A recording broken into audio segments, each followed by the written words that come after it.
الحمد لله رب العالمين والصلاة والسلام على رسوله الكريم وعلى آله وصحبه أجمعين أما بعد فقد قال الله تبارك وتعالى في القرآن المجيد والفرقان الحميد أعوذ بالله من الشيطان الرجيم بسم الله الرحمن الرحيم لقد كان لكم في رسول الله أسوة حسنة صدق اللہ العظیم۔ میرے عزیز طلباء اور دینی بھائیوں، ہم اور آپ اسلامی سال کے تیسرے مہینے میں داخل ہو چکے ہیں، جسے ربیع الاول کہا جاتا ہے۔ جیسے ہی ربیع الاول کا تذکرہ آتا ہے، ہمارے ذہن و دماغ میں ایک دو باتیں تیزی کے ساتھ گردش کرنے لگتی ہیں۔ مورخین کا اس میں اختلاف ہے کہ اللہ کے رسول صلی اللہ علیہ وسلم کی پیدائش کس تاریخ کو ہوئی ہے۔ بعض لوگوں نے 8 تاریخ بھی لکھا ہے، بعض کی رائے 9 ربیع الاول کی بھی ہے، بعض حضرات نے 12 ربیع الاول کی بات بھی کہی ہے۔ اختلاف ہے تاریخ میں کہ ولادت کی تاریخ کون سی ہے۔ جہاں تک وفات کی بات ہے تو وفات کے متعلق اکثر علماء کی رائے کہ 12 ربیع الاول کو وفات ہوئی ہے، اگرچہ اس تاریخ میں بھی دوسرے اقوال ہیں۔ بہت سارے لوگ آپ صلی اللہ علیہ وسلم کی وفات کو 12 ربیع الاول کی تاریخ نہیں مانتے، وہ دوسری تاریخ ذکر کرتے ہیں۔ لیکن ایک بات ہے جس پر سب کا اتفاق ہے، اور وہ یہ ہے کہ آپ کی ولادت باسعادت اور آپ کی وفات حسرت آیات دونوں عظیم واقعات ماہ ربیع الاول ہی میں پیش آئے ہیں۔ مہینے میں کسی کا اختلاف نہیں ہے۔ بات ربیع الاول کی آتی ہے تو ذہن و دماغ میں بہت ساری دیگر چیزیں بھی گردش کرتی ہیں۔ اللہ کے رسول صلی اللہ علیہ وسلم کی حیات طیبہ، آپ کی مکی زندگی، مدنی زندگی، اور آپ کی دعوتی زندگی، آپ کی جہادی زندگی، اور آپ کی تعلیمی و تربیتی زندگی، نہ جانے کتنے پہلو ایسے ہیں جو ہمارے ذہن و دماغ میں گردش کرنے لگتے ہیں۔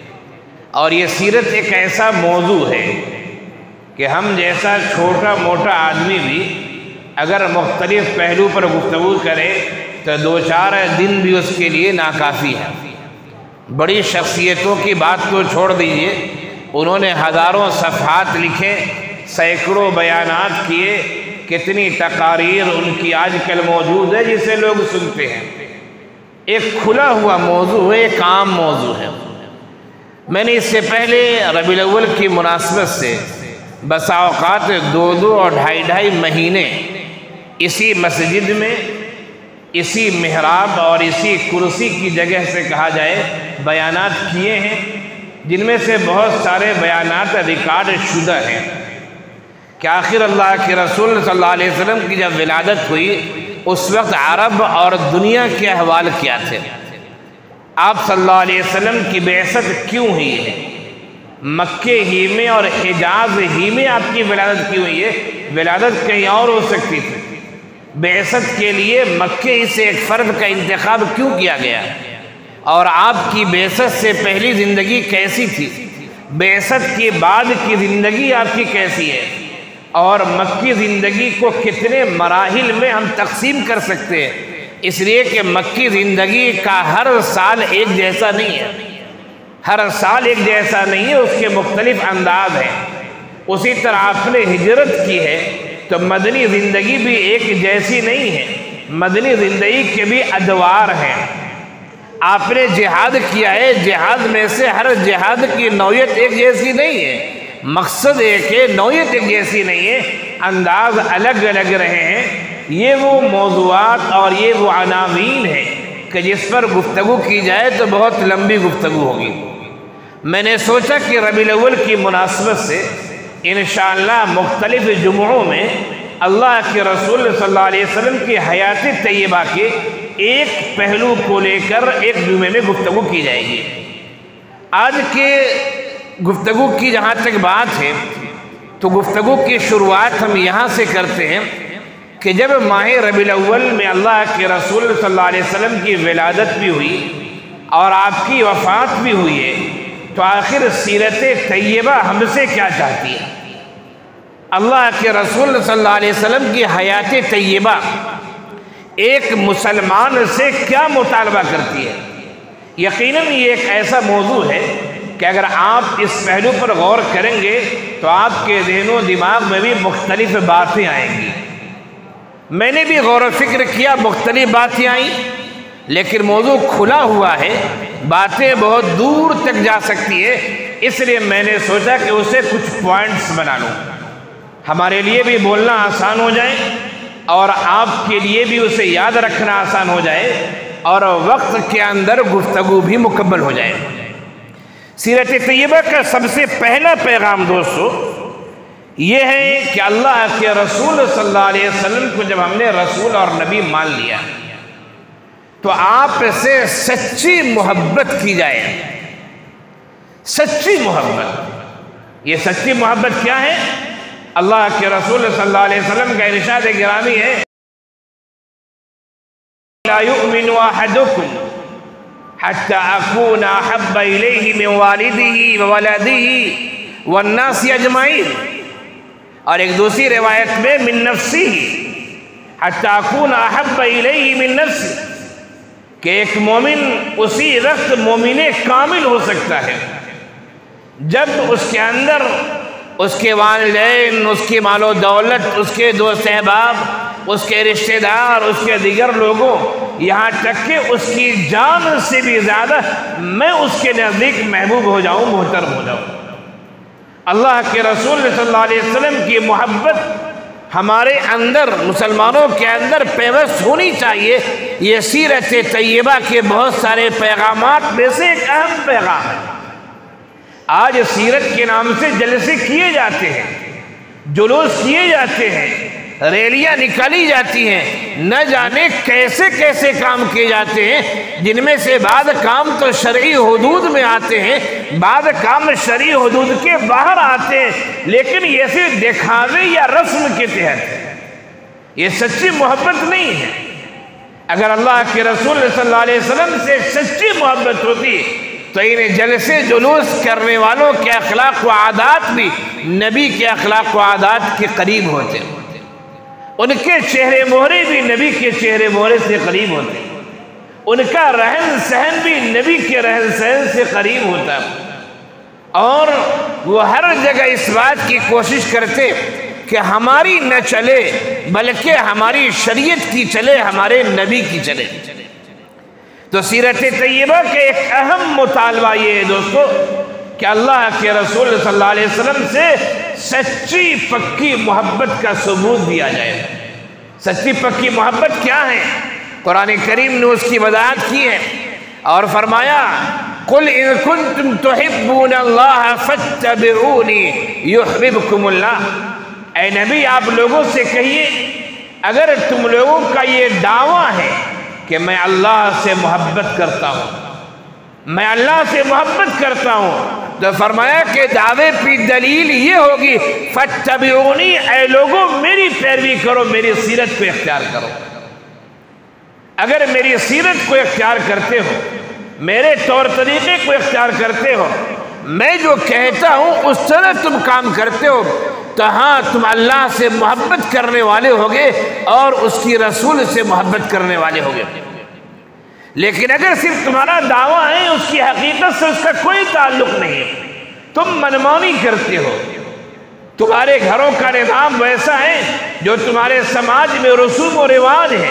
تمہارے گھروں کا نظام ایسا ہے کہ شریعت سے اس کا کوئی تعلق نہیں ہے، تمہارے گھروں کا نظام ایسا ہے کہ اگر وہاں دین کی بات کہی جائے تو لوگ اسے دقیانوسیت، قدامت پسندی اور نہ جانے کیسے کیسے القاب سے اسے یاد کرتے ہیں۔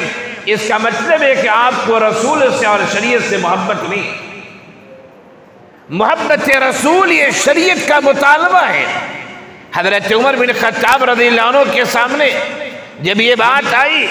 لا یؤمن احدکم حتی اکون احب الیہ من والدہ وولدہ والناس اجمعین، اس وقت تک مومن نہیں ہو سکتا ہے جب تک کہ تمام چیزوں سے زیادہ اللہ کے رسول صلی اللہ علیہ وسلم کو محبوب نہ سمجھے۔ حضرت عمر بن خطاب رضی اللہ عنہ نے فرمایا اللہ کے رسول صلی اللہ علیہ وسلم مجھے آپ محبوب تو ہیں لیکن فلاں چیزوں سے زیادہ اس میں تھوڑا تردد ہو رہا ہے۔ فرمایا عمر مسلمان نہیں ہو سکتے۔ پھر فرمایا اللہ کے رسول صلی اللہ علیہ وسلم آپ مجھے محبوب ہیں لیکن ہماری اپنی ذات سے کم محبوب ہے، مجھے اپنی ذات پیاری ہے۔ اللہ کے رسول نے فرمایا عمر کیا کہہ رہے ہو، سوچ لو، تم مومن نہیں ہو سکتے ہیں۔ حضرت عمر رضی اللہ عنہ نے اپنی گردن نیچے کی اور پھر اپنی گردن اٹھائی اور کہا اللہ کے رسول صلی اللہ علیہ وسلم اب آپ مجھے اپنی جان سے بھی زیادہ محبوب ہیں۔ فرمایا الآن یا عمر، اے عمر اب تمہارا ایمان پختہ ہو چکا ہے، مضبوط ہو چکا ہے۔ محبت رسول یہ شریعت اسلامیہ کا مطالبہ ہے اور یہ سیرت کا ایک اہم پیغام ہے جو پیغام ہمیں اور آپ کو اچھی طرح یاد رکھنا چاہیے۔ سیرت کا ایک اہم پیغام دوستو یہ ہے کہ اللہ کے رسول صلی اللہ علیہ وسلم کو ہمیں اپنی پوری زندگی ہمیں اللہ کے رسول کو نمونہ سمجھنا چاہیے، اور سمجھنا ہی نہیں بلکہ اس کو فالو کرنا ہے۔ قرآن کریم نے کہا لَقَدْ كَانَ لَكُمْ فِي رَسُولِ اللَّهِ أُسْوَةٌ حَسَنَةٌ کہ اللہ کے رسول صلی اللہ علیہ وسلم کی زندگی میں تم لوگوں کے لیے بہترین نمونہ ہے۔ آج نمونے ہم کہاں ڈھونڈتے ہیں؟ ہمارے وہ نوجوان جو ایسے اداروں میں تعلیم حاصل کرتے ہیں جہاں دینی ماحول نہیں ہے، یا ہمارے وہ نوجوان یا وہ مسلمان جو ایسے گھر میں پرورش پاتے ہیں جس گھر میں اسلامی نظام یا یہ کہا جائے کہ اسلامی تعلیمات کا فقدان ہے، تو وہ اپنا آئیڈیل اور اپنا نمونہ کسی کرکٹر اور کسی فٹ بالر کو بناتے ہیں، وہ کسی ہیرو کو بناتے ہیں۔ ان کے بال کی کٹنگ دیکھ لیجئے، کسی ہیرو اور کسی فٹ بالر کے بال کی کٹنگ کی طرح ہوگی۔ ان کے لباس کا رنگ دیکھ لیجئے، ان کے لباس کی کٹنگ دیکھ لیجئے، بلکہ آج کل تو لوگ داڑھیاں بھی جو سنت ہے، خالص عبادت ہے، لوگ داڑھیاں بھی آج کل فیشنیبل انداز میں کٹاتے ہیں، اور ایسا کٹاتے ہیں کہ دیکھ کے ہم جیسوں کو تو وحشت ہونے لگتی ہے، لیکن وہ اسے فخر سمجھتے ہیں۔ ان کا نام مسلمان ہوتا ہے، ان کے والدین مسلمان ہوتے ہیں، ان کی پہچان مسلمان کے نام سے ہوتی ہے، لیکن چہرے مورے سے وہ مسلمان نہیں لگتے، اس لیے کہ وہ مسلمان کے گھر میں تو پیدا ہوئے لیکن اپنا آئیڈیل اور اپنا نمونہ انہوں نے اللہ کے رسول صلی اللہ علیہ وسلم کو نہیں بنایا۔ قرآن کہتا ہے ہمیں اللہ کے رسول کو نمونہ بنانا ہے۔ دنیا میں جتنی شخصیتیں آئی ہیں، جتنی شخصیتیں انبیاء ہوں یا غیر انبیاء ہوں، کسی بھی شخصیت کی A to Z باتیں، الف سے لے کے یا تک ٹوٹلی باتیں کسی کی بھی ریکارڈ شدہ نہیں ہے۔ ایک شخصیت ہے جو عظیم شخصیت خاتم الانبیاء والمرسلین آقا نامدار احمد مصطفیٰ محمد مصطفیٰ صلی اللہ علیہ وسلم کی ذات ہے کہ اللہ تعالیٰ نے غیب سے ایک ایسا نظام بنایا، ایسے اصحاب انہیں دیے، ایسے ذہین افراد فراہم کیے، ایسے مر مٹنے والے افراد دیے کہ صلح حدیبیہ کے موقع سے عروہ بن مسعود ثقفی جب آئے تھے اور انہوں نے دیکھا کہ صحابہ کرام ایسے اللہ کے رسول صلی اللہ علیہ وسلم کی حفاظت کر رہے ہیں، اللہ کے رسول صلی اللہ علیہ وسلم وضو کر رہے ہیں، صحابہ کرام وضو کے پانی کو لے کر اپنے بدن پہ مل رہے ہیں۔ عروہ بن مسعود ثقفی جب کافروں کے درمیان گئے، انہوں نے کہا کہ میں نے بہت سارے عرب اور عجم کو دیکھے، میں نے بہت سارے بادشاہوں کو دیکھے، لیکن نبی کے چاہنے والے نبی سے جیسی محبت کرتے ہیں میں نے اپنی آنکھوں سے ویسی محبت آج تک کسی کو کرتے نہیں دیکھا ہے۔ محبت رسول یہ سیرت کا پیغام ہے، رسول کو آئیڈیل بنانا، نمونہ بنانا، یہ سیرت کا پیغام ہے۔ آپ زندگی کا کوئی بھی گوشہ لے لیں، بلکہ میں تو یہاں تک کہا کرتا ہوں کہ جب انسان کی زندگی کی ابتدا نہیں ہوتی ہے، جب زوجین آپس میں ملتے ہیں اور شوہر کا نطفہ زوجہ کے رحم میں جاتا ہے، جو کہا جائے کہ جان کے لحاظ سے کوئی جاندار چیز نہیں ہے، اگرچہ جرثومے کے لحاظ سے اس میں جان رہتی ہے، شریعت نے اس سے پہلے بھی ہمیں سکھایا کہ زوجین ملے تو کیسے ملے۔ ابھی نطفہ گرا نہیں ہے، ابھی بچے کی پیدائش یا بچے کے بننے کی کوئی بات نہیں ہے، ابھی زوجین صرف مل رہے ہیں۔ شریعت ہمیں یہ کہتی ہے کہ وہ شوہر ملے تو اس انداز میں ملے۔ یہ تو دنیا میں آنے سے پہلے، اور جب دنیا سے ہم جاتے ہیں، وفات ہوتی ہے، کس طرح ہمیں دفن کیا جائے اور پھر قبر میں ہمارے ساتھ کیا ہوگا، شریعت نے ہمیں وہ بھی بات بتائی۔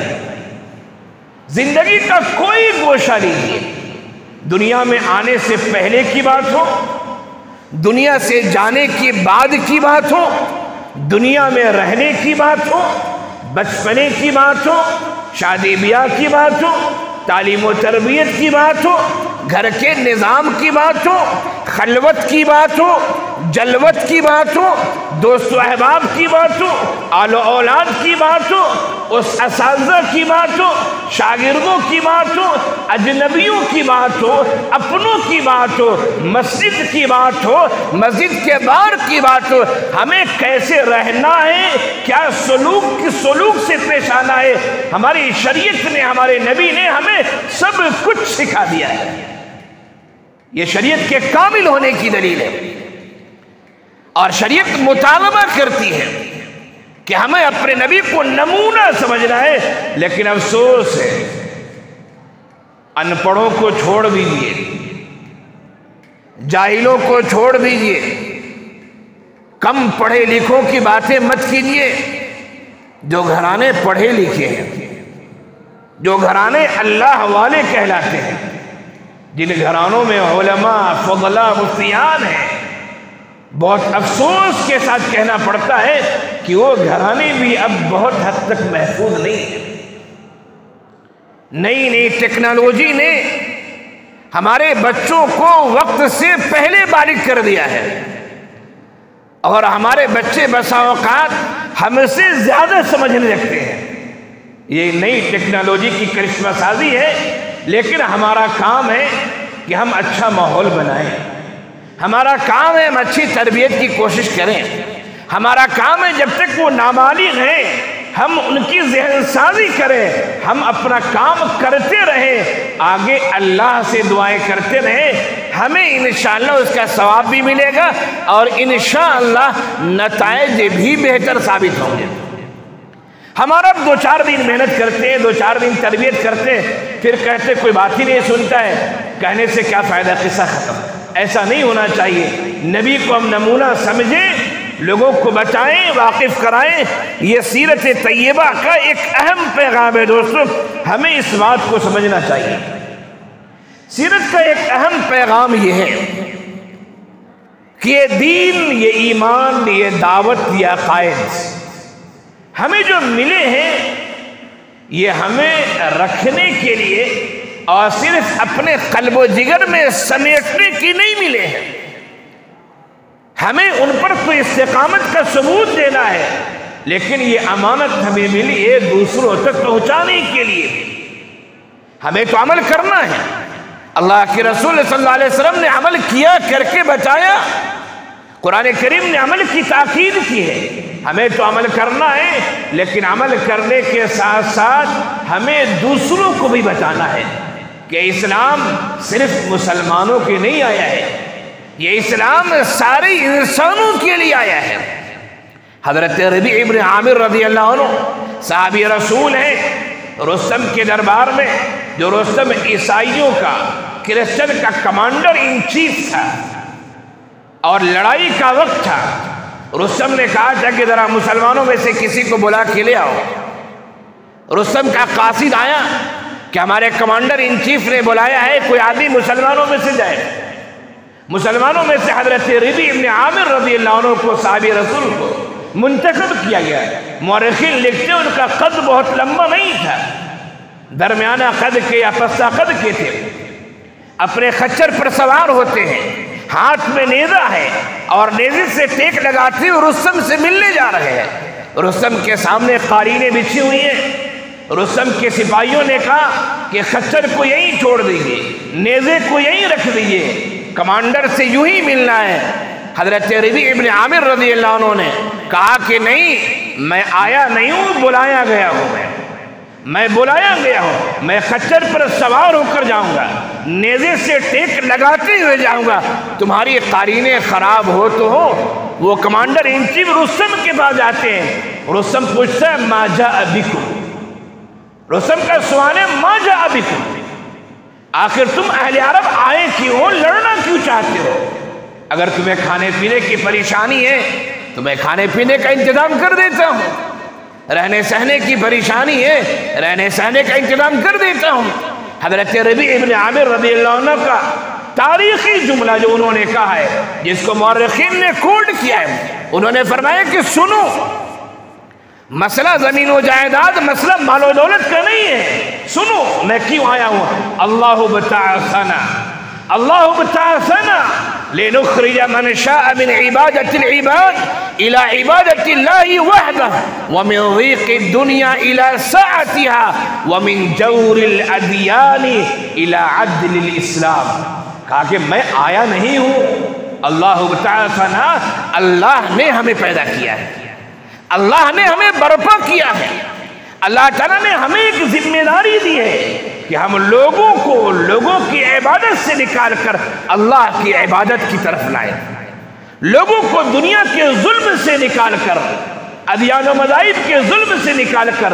اسلام کے عدل و انصاف کی طرف لائیں، لوگوں کو دنیا کی تاریکی سے نکال کر اسلام کے وسعت کی طرف لائیں۔ میرا کام دعوت ہے، ہم دعوت دینا چاہتے ہیں، دعوت کی راہ میں جو آڑے بنے گا، جو رکاوٹ ڈالے گا، اس سے جنگ کی جائے گی، اس سے لڑائی کی جائے گی۔ سیرت کا ایک اہم پیغام، دوستوں اور بھی پیغامات تھے جو میں نے اس کاغذ میں پرچی میں نوٹ کیے تھے، لیکن وقت ہو چلا ہے۔ آپ ان تینوں پیغاموں کو یاد رکھیے کہ نبی سے سچی محبت، سچا عشق ہونا چاہیے۔ دوسری بات، نبی کو ہم ہر چیز میں نمونہ سمجھیں اور نبی کی سیرت سے معلوم کریں کہ اس مرحلے میں نبی کا کیا پیغام ہے، کیا طریقہ ہے، کیا ہدایتیں ہیں۔ اور تیسری بات یہ کہ نبی کے ذریعے جو ہمیں دعوت ملی ہے، یہ دعوت پر ہم استقامت کا مظاہرہ کریں، لیکن اس کے ساتھ ساتھ یہ دعوت ہم دوسروں کو بھی پہنچائیں۔ کیسے پہنچائیں؟ اپنی تقریر سے پہنچائیں، اپنے بیانات سے پہنچائیں، اپنی تحریر سے پہنچائیں، تعلیم و تعلم اور درس و تدریس سے پہنچائیں، ان کے گھر، ان کے دروازے، ان کی دکان، ان کے محلے میں جا کر پہنچائیں، جیسے بھی ہو دعوت پہنچائیں، ان کو ان کی زبان میں دعوت پہنچائیں۔ یہ سیرت طیبہ کا ایک اہم پیغام ہے۔ اللہ تعالی ہم سب کو سیرت طیبہ پڑھنے، پڑھانے، سمجھنے، سمجھانے اور عمل کرنے کی توفیق عنایت فرمائے۔ وآخر دعوانا ان الحمدللہ رب العالمین۔